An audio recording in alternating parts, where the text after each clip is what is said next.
সে তিনটে প্রশ্ন আসার পরে সে ভাবে যে এই তিনটে প্রশ্নের উত্তর যদি আমি একবার জেনে যাই, তাতে করে আমি যে কোনো কাজ করি না কেন, যে কোনো কাজ করতে যে আমি কখনো কি হব না, বিফল হব না, আমি কখনো ব্যর্থ হব না। অর্থাৎ সে ভাবে যে এই তিনটে প্রশ্নের উত্তর যদি আমি একবার জেনে নিতে পারি, আমি কোনো কাজে ব্যর্থ হব না। তো কি সেই তিনটে প্রশ্ন?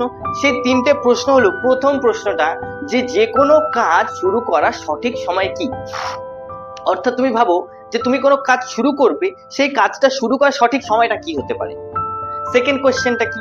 সেকেন্ড প্রশ্নটা হলো যে কারা আমার কাছে সব থেকে গুরুত্বপূর্ণ ব্যক্তি, আর কাদেরকে আমি আমার সব থেকে বেশি ধ্যান প্রদান করবো, মানে কাদেরকে আমি আমার যে আকর্ষণটা সেটা বেশি দেবো, আর কাদেরকে আমি একটু এড়িয়ে চলতে পারি। এটা হলো আমার সেকেন্ড প্রশ্ন। অর্থাৎ প্রথম প্রশ্নটা তুমি দেখো, প্রথম প্রশ্নটা কি, যে আমার কোনো কাজ শুরু করা, অর্থাৎ কোনো কাজ শুরু করার সব থেকে গুরুত্বপূর্ণ সময়টা কি, কারা আমার কাছে, অর্থাৎ কারা, কোন সব ব্যক্তিরা আমার কাছে সব থেকে বেশি ইম্পর্টেন্ট। আর তৃতীয় প্রশ্ন হলো কোন কাজটা আমার জন্য সব থেকে বেশি গুরুত্বপূর্ণ, অর্থাৎ কোন কাজটা আমি আগে করব, কোন কাজটা আমি এড়িয়ে চলতে পারি বা পরেও করতে পারি।